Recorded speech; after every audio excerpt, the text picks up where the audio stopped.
Good morning. Welcome back to our sessions. In this session, I am going to discuss about various mechanisms that are involved in controlling the keys. We have been discussing about the key distribution, and in the last session we have seen some important topic which is called as the key distribution scenario, how the key is going to be distributed to both the parties who are involved in the communication. We have seen it with a diagram and all the explanation has been done. So, in this session we are going to discuss about the mechanisms of controlling these keys.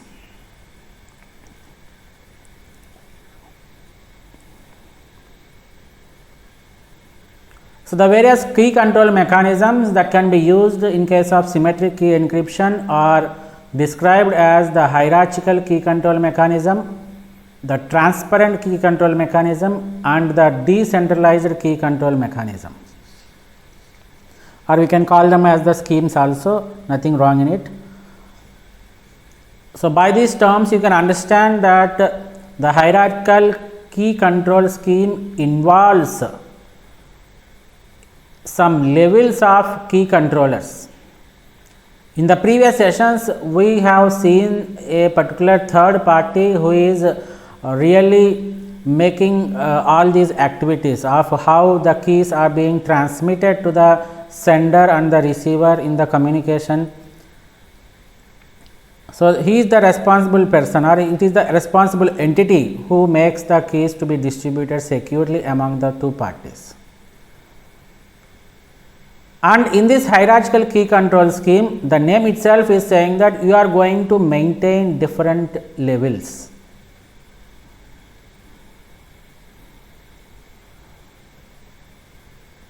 We will see it with an example, but here just remember that we are going to maintain different levels of these KDCs.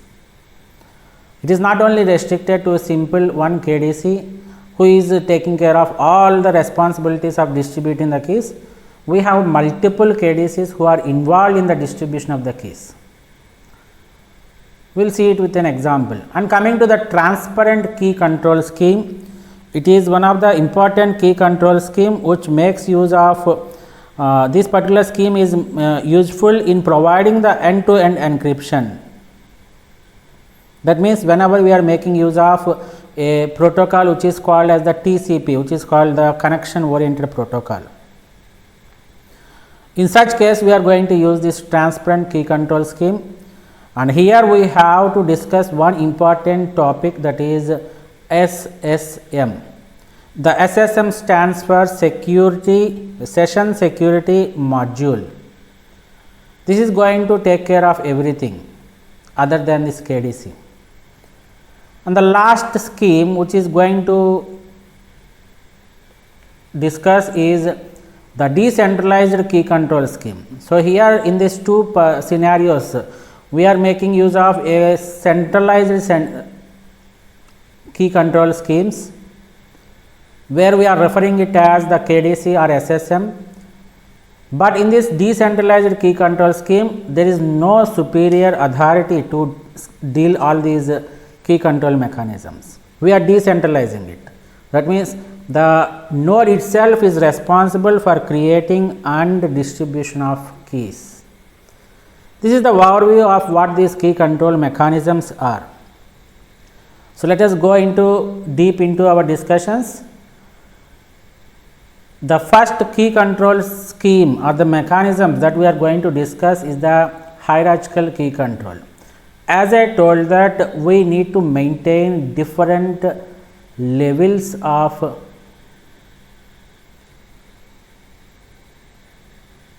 key controllers or key control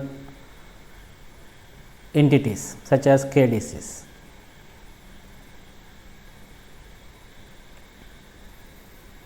Why we are going to hierarchical key control means we have some advantages with this hierarchical key control, which we will be discussing once we complete this topic. But right now It is not mandatory that the key control mechanism is kept with a single hand, is kept with single hand like a single KDC. The single KDC scheme will be useful whenever we have smaller networks. If the network size is small, then we can go for this single KDC.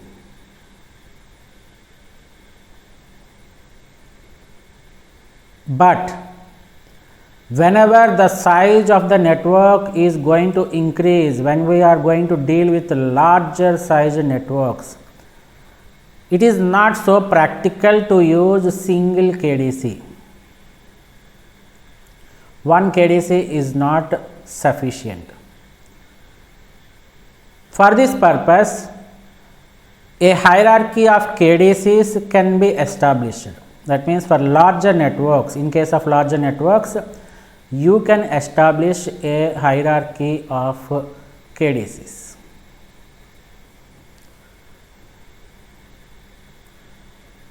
And each KDC, we can divide it into the local KDCs and the outer KDCs or the larger KDCs.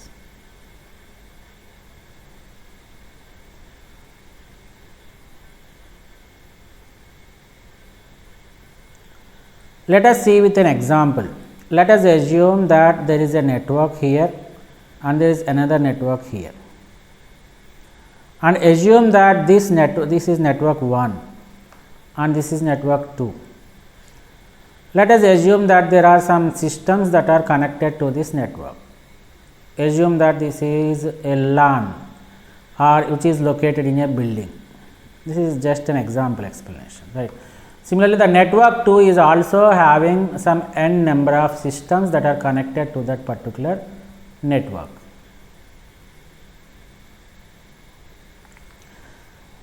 We will see what happens, where this local KDCs has to be maintained and the higher level of KDCs has to be maintained, that we will see, right.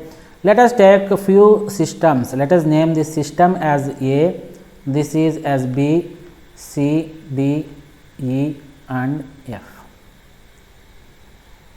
Let us name these systems as P, Q, R and S.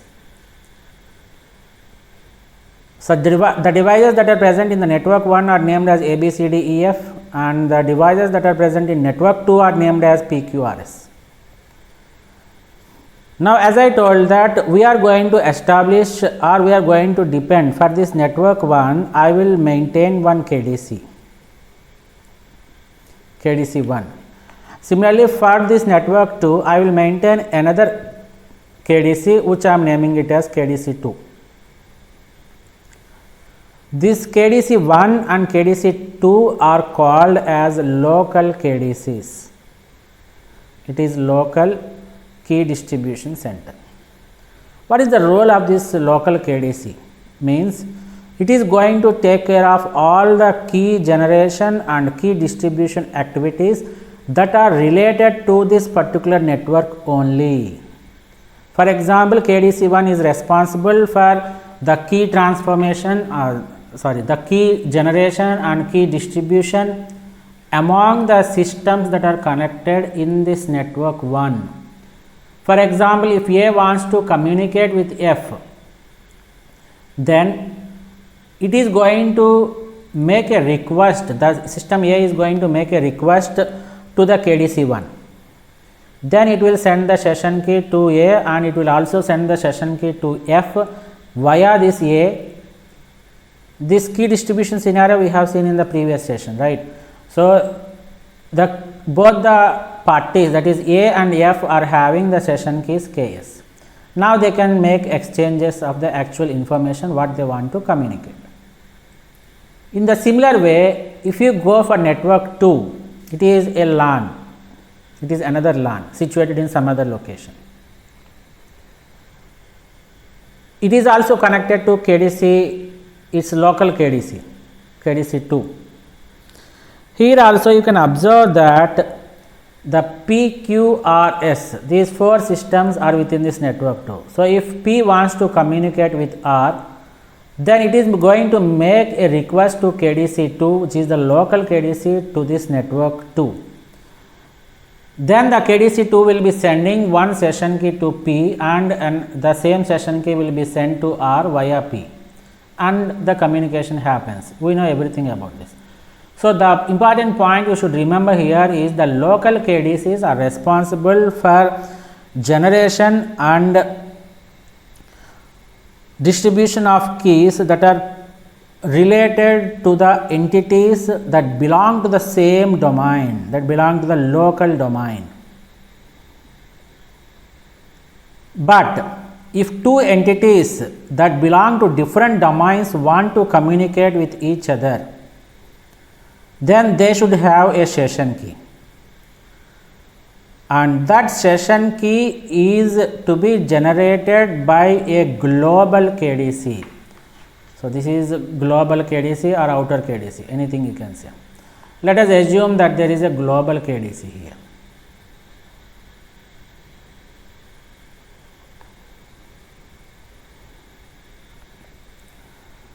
So, if a system that is present inside one network wants to communicate with another device that is present in another network, then the session keys will be generated and distributed by the global KDC, not the local KDCs. But remember that the local KDCs also have the responsibility. How? Means the local KDCs will be communicating with the global KDC. It is not the system A that is going to communicate directly with the global KDC. So, the communication for the system that is present in one network should happen via these local KDCs only. So, if two entities in different domains want to communicate, then they can communicate through the global KDC via these local KDCs.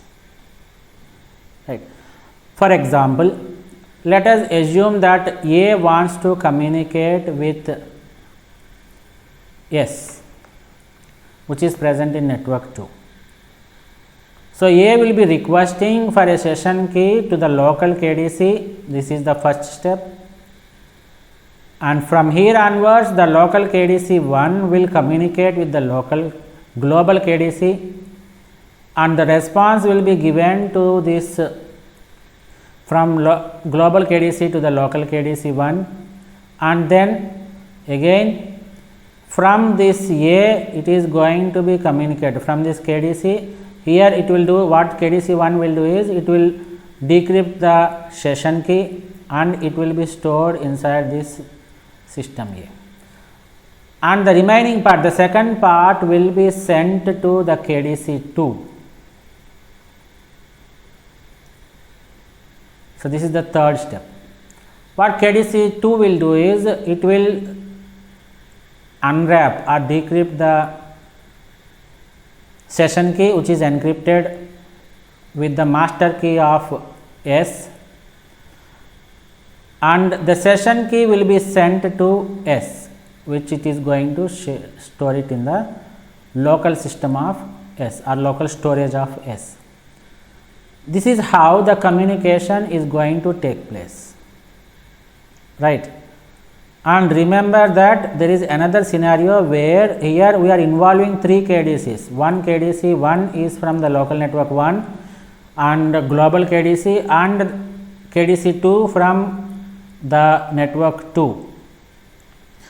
Here the responsibility of generating the keys can be given to any one of the 3 KDCs. It is not only a rule that only global KDCs has to generate the keys and they have to distribute, right. So, the generation of these keys or the selection of the keys can be done by any one of the 3 KDCs, right. So, this is called the hierarchical concept. Here we are establishing only 3 layers here, that means only 3 levels has been done. One is at this one and another one is this one, right.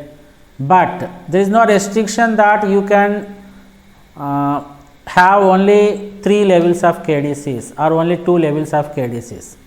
The number of levels of the KDC can be extended to 3 or even more layers. So, in this example we have seen only 2 layers, right, 2 levels. One is the local KDC, above it we have the global KDC, but it can be extended to more than 3 also. This is one of the important point you should understand. But when you are going to increase the number of levels of the KDCs, means whenever the size of the network or the geographic scope of the internetwork is going to increase, in such case you can simply extend the levels of the hierarchy of the KDCs. This is the general scenario what happens in the hierarchical key control. Only important point you should understand is, it is not mandatory that you should maintain only one KDC. You can have more number of KDCs also, which are arranged in a hierarchical manner. So, smaller networks we can have one KDC, but for larger networks it is practically impossible, or you cannot burden a single system with one KDC. So, you can implement the hierarchy of KDCs, where you can divide it into local KDC and the global KDC. Local KDC is responsible for key distribution among that particular network only, whereas the global KDC is connected with different local KDCs and it is responsible for distribution of keys among to the systems via the local KDCs. Once this is completed, let us have a discussion on what is the advantage we have with this hierarchical scheme. As we are maintaining the levels, the damage or a fault that occurs in the local KDCs will be restricted to the local KDC only. For example, something has happened bad in this network, A has been collapsed or the KDC 1 is not working. In such case, the damage will be restricted to this particular network only. It is not going to disturb this other network, which is network 2. It is going to work. Similarly, if the global KDC, since global KDC is working, so it can play its role, nothing wrong in it, right. So, that is the first advantage we have, that it is this particular hierarchical scheme limits the damage of a faulty KDC to its local area only.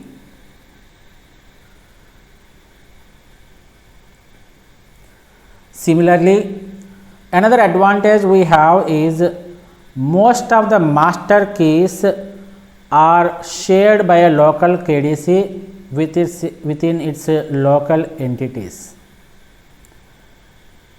By this, we are not putting the burden on the global KDC.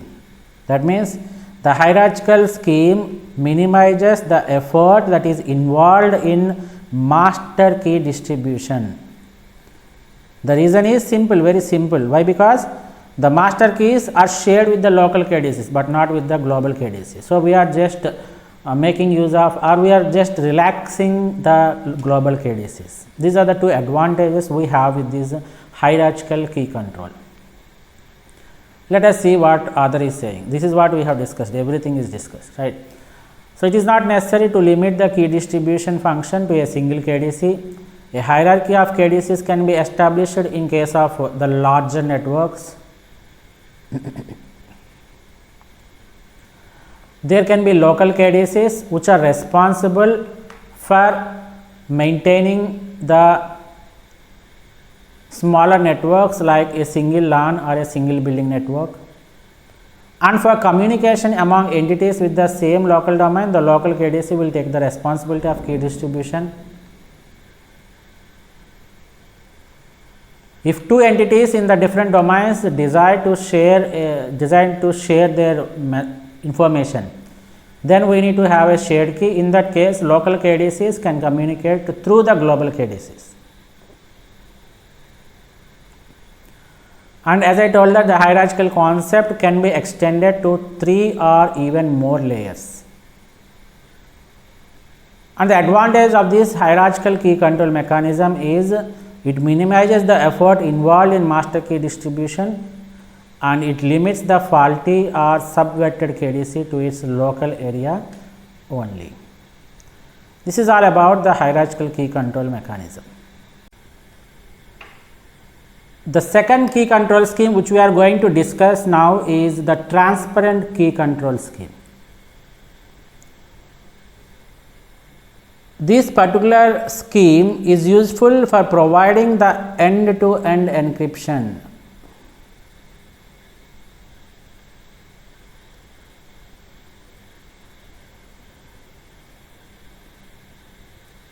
End-to-end encryption means from device to device encryption, and this encryption is assumed to have taken place at the network or the transport layer.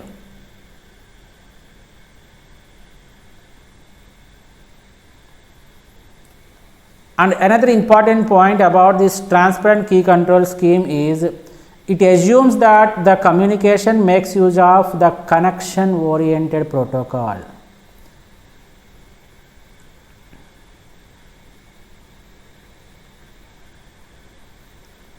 We know that the connection oriented protocol in the ISO-OSI model is the TCP, right? So, TCP is going to be used to in this particular key control mechanism, which provides the connection oriented end to end security, or which it is an end to end protocol. And one important point that we should understand here is about the SSM. As I told that the SSM stands for Session Security Module. Right. What is this Session Security Module means? You can assume that this is something an alternative who takes the responsibility of receiving the session keys and making use of the session keys to securely transmit the information to the other party, right. So, you can assume that it is an alternative, or it is an entity which takes all the responsibility of communicating with the KDC and communicating with the other parties by making use of these session keys. All these things will be taken care by this module, which is called as the Session Security Module. In short form, we will call it as the SSM. So, this SSM consists of the functionality at one protocol layer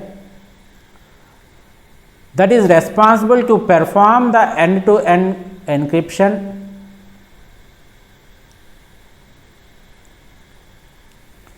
and one important point about this session security module is it obtains, I told this one, it obtains the session keys on behalf of the host or the terminal. As I told that we can assume that SSM is a alternative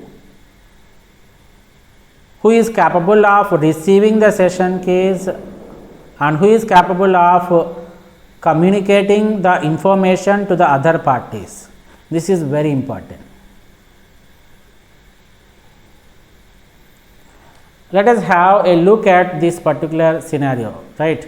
So, as I told that the scheme is useful for providing the end-to-end encryption at the network or transport level, and the approach assumes that the communication makes use of the connection oriented end-to-end protocol, which is TCP. And I told you about this SSM. It is a module which takes the responsibility of obtaining the session keys on behalf of its host or terminal. Let us explain this within a diagrammatical representation. Right. Here you can see that there are two parties, there are two hosts. This is the sender and this is the receiver. And there is another third party which is called as KDC. We know everything about this one. And as a first step, what are the steps that are involved in establishing a connection? This is what this particular diagram shows. So when a host wants to set up a connection with the other host, the first thing it has to do is it has to send a request packet to the SSM, right? See here, this one, this line. So the application which wants to communicate the information to another application that is present on the other host of the network, the first step it has to do is it has to make a request, which is nothing but the connection request. So it will simply request, it will apply or it will transmit a connection request packet to the SSM. This is SSM, right? This is SSM of this host and this is SSM of this host. And the SSM, what it will do is it will save that packet, whatever connection request packet it has received, it will save it, and then it will apply or it will request the KDC on behalf of this application or on behalf of this host. So this is the responsibility of the SSM. We told that SSM is going to obtain the session keys on behalf of the host. So whatever request it has received from the application, that request is saved and it is going to apply to the KDC for requesting for a permission or requesting to establish a connection. Here you can see it is step 2.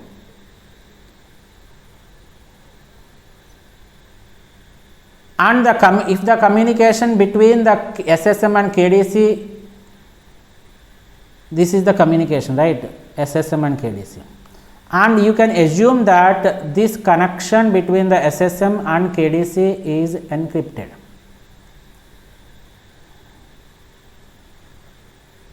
So how it is going to encrypt means, what key it is going to use is nothing but it is the master key of this host, KM. Now you can assume previously the master keys of each and every host is going to be shared with only the KDC.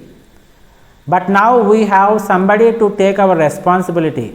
So what I will do is the application or the host, it will share the KM with the SSM as well as with the KDC. This is important point you should understand. So since SSM is having the master key of this particular host, it can encrypt the request and that encrypted message will be sent to the KDC. And once the message is received at the KDC, if the KDC approves the connection request, it will generate a session key which is defined or which is indicated as KS, and that KS will be delivered to both the parties. See here the difference. Previously the key distribution center is going to generate the KS session key and it is sent to A who has made a request, and within that message it is having some part of the message can be used or it is defined for the other host B. But this time that is not the case. Whatever session key that is generated at the key distribution center, it is going to deliver that particular session key for both the parties. This one, third step. For both the SSMs. Right.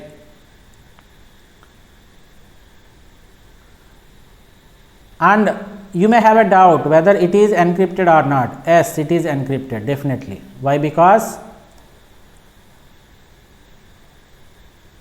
the session keys are so secured and they should be encrypted while you are transferring it via the communication links. So what is that it is going to use for this encryption here is, it is the session key of host 1, and for this it is going to make use of the session key of host 2. This is how it is going to secure the session key. After step 3, the SSM which has made a request has received the session key KS. Okay, this host is having the KS. The next step is it can simply transfer the message which it wants to communicate with the other host using the encryption, and the encryption is done with the session key that is sent from the KDC. Now what happens is the requesting SSM, this one, the requesting SSM can release the connection request packet, and a connection is set up between the two end systems. This one, this is the connection request packet to the host. And after the connection has been established, all the user data can be exchanged between these two end systems, and the information that is being exchanged between these two systems is encrypted using the KS, and the encryption is also taken care by the SSMs. See how the SSM is taking the responsibility.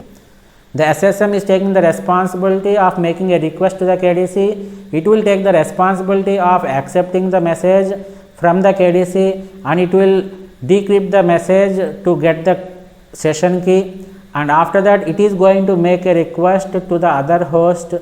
Once the connection has been established, every information that is being transferred from this host to this other host will be encrypted by the SSM by making use of the session key.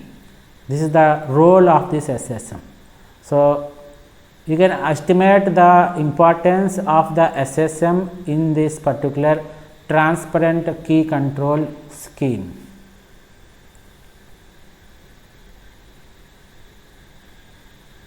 So these are the 4 steps I have explained, right?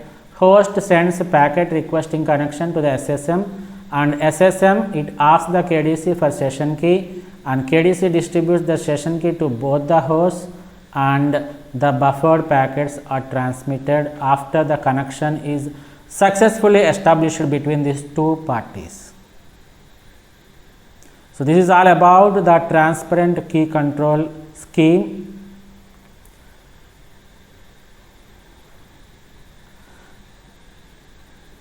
And now we are going to discuss about the third scheme, which is the decentralized key control scheme.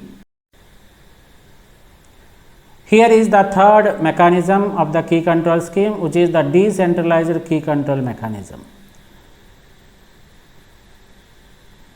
Let us discuss what are the disadvantages. The previous 2 schemes what we have discussed, they are based upon a centralized scheme which depends upon a third party. This assume that this KDC, it's not assumption, you remember that the KDC is a third party, and the previous 2 schemes they are going to depend on the third party, that is the KDC. So by use of this KDC we have one doubt whether how much we can rely upon this KDC. How can we trust this KDC? Why? Because it is a third party. You cannot trust the third parties. So how efficient protections or how efficient security it is going to provide for our master keys? All these doubts will arise if you rely upon the third party key distributor, which is nothing but the KDC. So one point you can understand here is, instead of having so many doubts like how it is going to protect our keys, how it is going to protect the session keys, whether it is going to release the session keys or whether it is going to compromise the master keys, or how we can trust this KDC. Instead of all these questions, one thing you can do is you can simply avoid the centralized key distribution center. You simply avoid it. But what is the alternative? The alternative is nothing but whatever key control mechanisms you are doing, you just decentralize it. Decentralizing in the sense we are not making use of a single KDC. We are giving the responsibility of generating the session keys to the parties itself.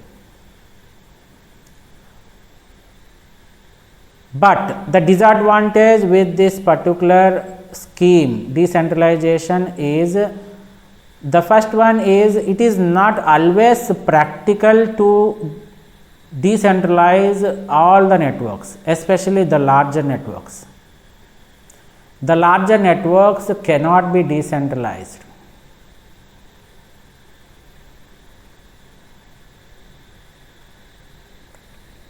This is one of the disadvantages we have.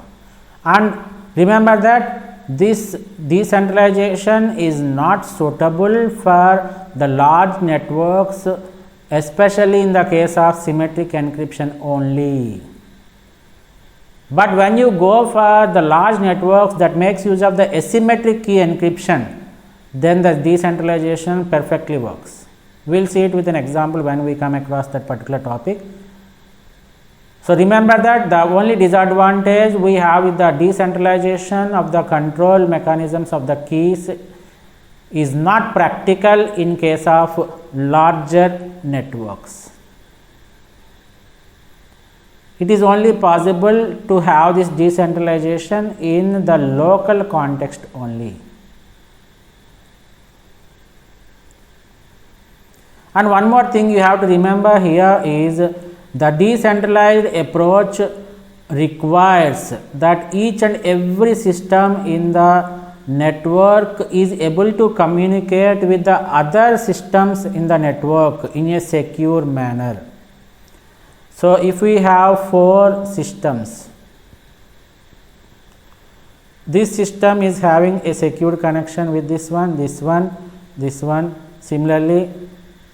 So, every network or every system in the network should be able to reach or able to communicate with the other system in the network. So, for this purpose, we need to have more number of master keys.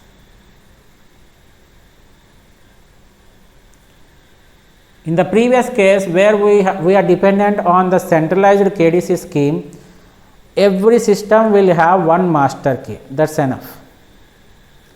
So, n systems means n master keys.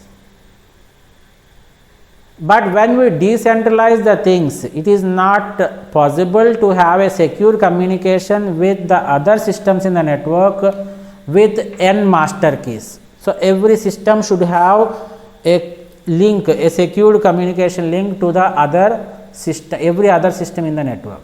So, for this purpose, if you have a network with n devices, the number of master keys that are required will go up to this one, n into n minus 1 by 2. So, this is another disadvantage we have, that is more number of master keys are required.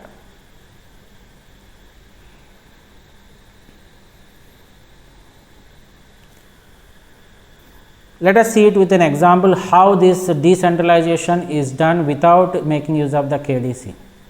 This is all about what I have explained. So, what is the disadvantage with the KDC means we need to have trust on the third party KDC and we need to protect it.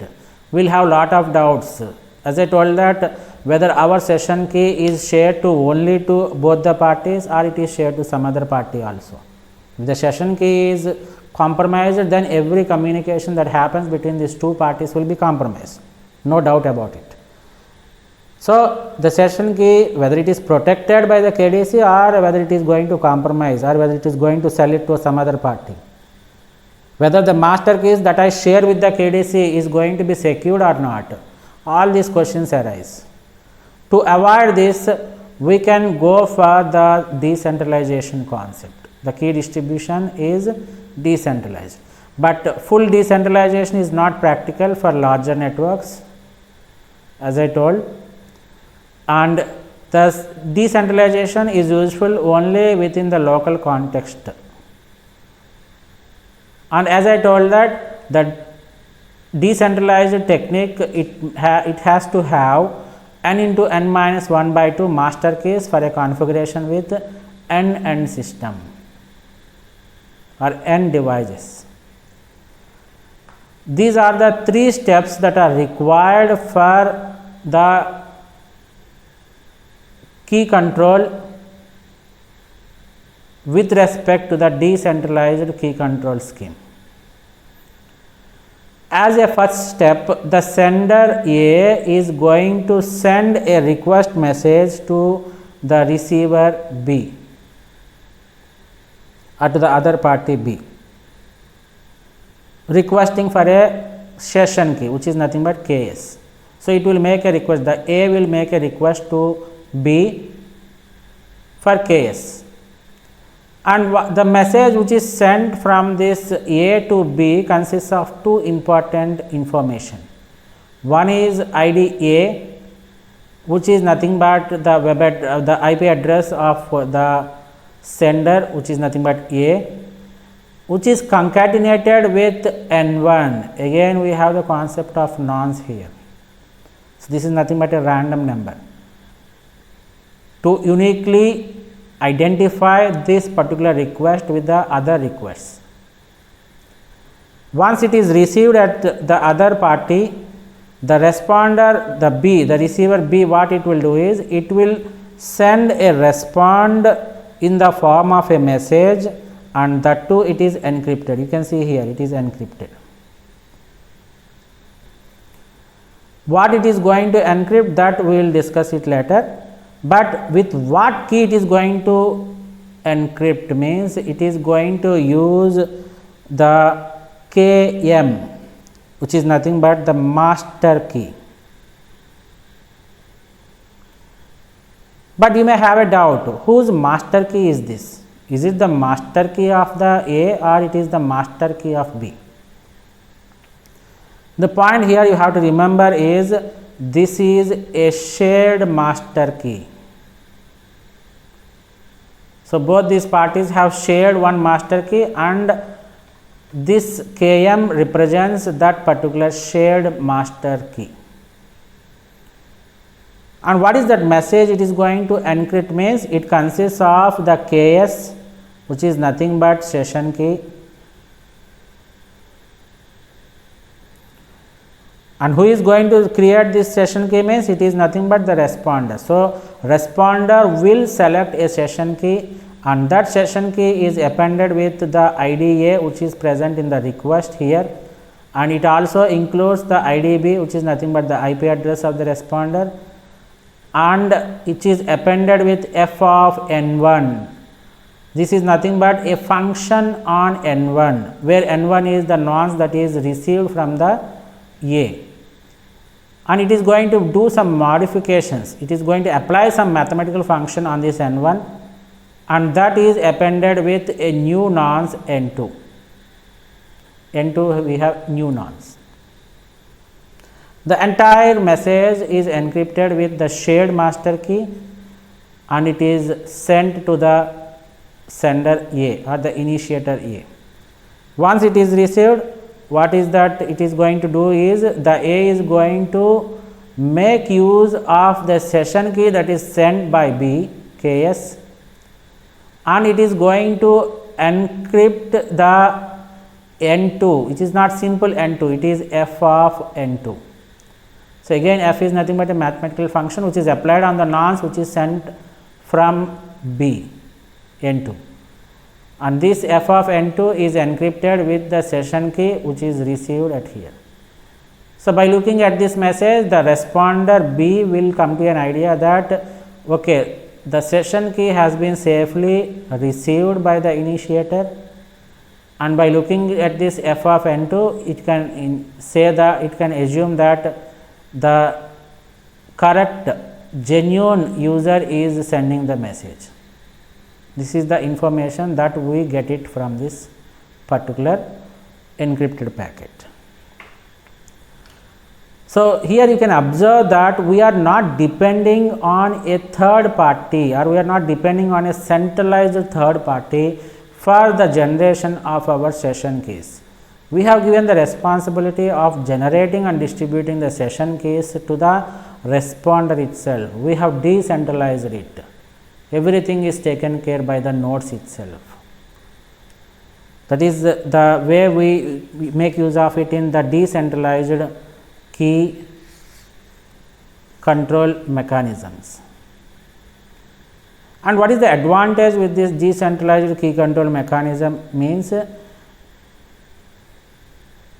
because the messages that are transferred using the master key are very short in nature, cryptanalysis will be very difficult to apply on this key schemes or on this decentralized key control scheme.